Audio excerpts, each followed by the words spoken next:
Hey, what's up, everybody? It's Charleston. Welcome you guys to another episode of the Dreamerspro Show, where we cover everything from sports, hot topics, classic debates, entertainment, and where we give you guys a fresh perspective on things and how we see them. And boy, oh boy, do we have an interesting episode for you guys here today that you definitely want to stick around for. So make sure you like the video and subscribe to the channel. Now, the Brooklyn Nets have pretty much dominated the NBA news cycle since the NBA Finals, right? Since the Warriors won the championship, it feels like we spoke about Stephen Curry and these guys for about 3 to 4 days. And ever since then, we've been talking about the Brooklyn Nets. Why? Because Kevin Durant made a trade request a number of weeks ago where he basically told the Brooklyn Nets that he no longer wants to be a part of that organization and he wants to be traded. So that was the first bombshell.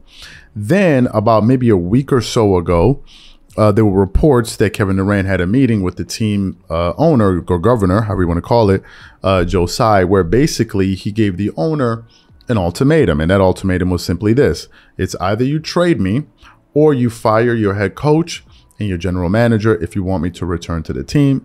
Subsequently, Joe Tsai came out and put out a public statement via Twitter where essentially he said we will be siding with our coaching staff and our staff.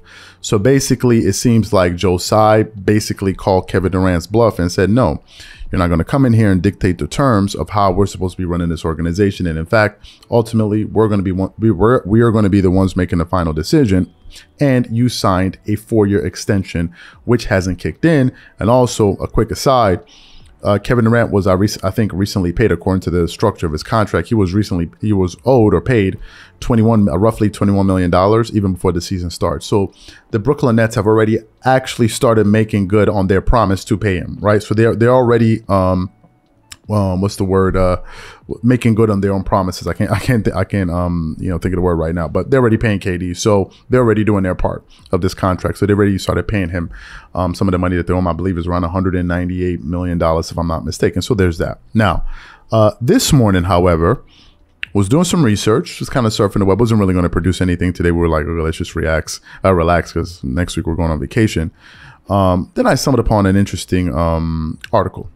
And in that article, basically, it was a report via a source that I'm not going to get into. And basically, they were saying that the Brooklyn Nets don't trust Kyrie Irving, and then they just don't find him as being a person that is reliable. Then I kept on doing some more research because I was like, do I want to talk about this? Then I saw another article which portrayed the Kevin Durant and Kyrie Irving situation in a totally different light. Because if you recently listened to maybe some people like Skip Bayless, he basically said that bridge between these guys is burnt. That's what he believes. But we have some new evidence here that kind of flies in the face of a lot of the conventional thinking and some of the reporting that even us here have put out. And it seems as if Kevin Durant and Kyrie Irving, according to this latest evidence that we have here, seems to me that they're on perfect, that they seem to be just fine. So before we get into this evidence and show it to you, this video is brought to you by our sponsor Aura, who's also the official sponsor of the Minnesota Timberwolves. Do you know what the fastest growing crime in America is today? It's identity theft. Imagine trying to log into your email only to see that your password has been changed. Then you start getting weird notifications from your bank and credit cards only to find out that all of your personal and sensitive information has been totally compromised. If you think it can happen to you and your family, just know that in 2020, over 49 million Americans were victims to identity theft, costing them a combined $56 billion. That is why we are excited to partner with Aura, who's the sponsor of this video. Aura is the #1 identity theft and financial fraud protection. Aura monitors the dark web and alerts you if any of your passwords and accounts have been breached. And funny enough, after using Aura, I discovered some of my credentials were floating around in the dark web, and the app showed me exactly when and where the breach happened. In addition, Aura allows you to set spending alerts and they'll notify you of any suspicious transactions. Aura is 4 times faster than any of its competitors in alerting you if someone is trying to open a credit card or obtain a loan using your name. And remember this, every 14 seconds, someone becomes a victim of identity fraud. Don't let it happen to you. Now click the link in the description and try Aura for free for 2 weeks and see if any of you or your family's personal information has been compromised. Start your free trial at aura.com/dreamerspro. And when you try Aura, by using the link in the description below, also know that you're supporting this channel. Thank you. So what we want to do is show you this evidence here.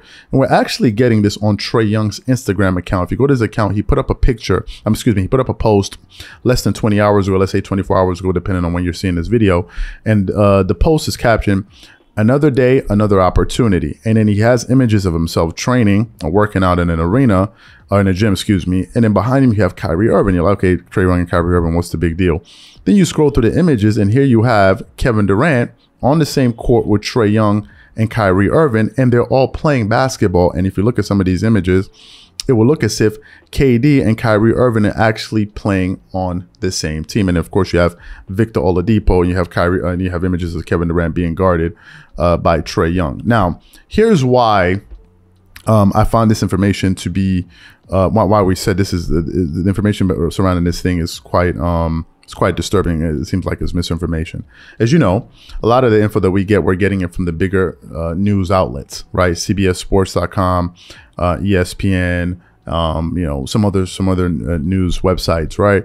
And these guys are the ones that have the resources to have these reporters go out there, talk to people. Of course, you have NBA insiders, people that have relationships within the NBA. They know a lot of executives, know a lot of insiders, and these guys are able to get information that you and I simply cannot. We don't have the opportunity to get. We don't have the ability to get because we're not plugged in the way these guys are plugged in, because these guys are journalists within that industry. So a lot of the information that these guys put out there, we usually take it and run with it. Now, why am I saying this information is quite disturbing, the misinformation? Because on one hand, based on a lot of the news outlets that we've been, the things that they have been reporting, essentially what they've been saying is that the relationship between Kevin Durant and Kyrie Irving has totally eroded, right? And Skip Bayless is one of these people that said he believes that bridge is burnt, that Kevin Durant, maybe felt a certain type of way about Kyrie when he decided to sit out games because of his stance. But now we look at the situation. What are the latest current events? Kevin Durant has requested a trade.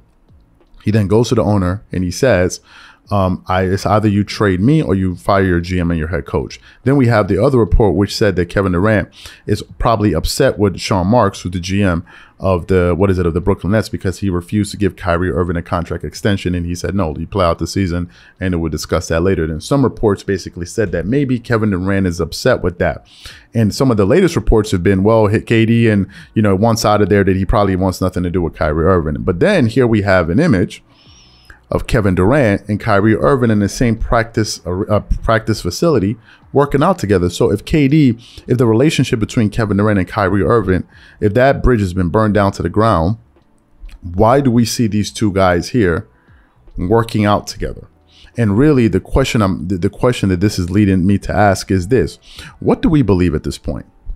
What do we believe? Because a lot of this reporting now is starting to seem conflicted. I'm not saying that Kevin Durant did not have a meeting with Joe Tsai. Obviously, he did, because Joe Tsai was able to validate that as being truthful, because he responded to that, basically saying he's going to side with his staff.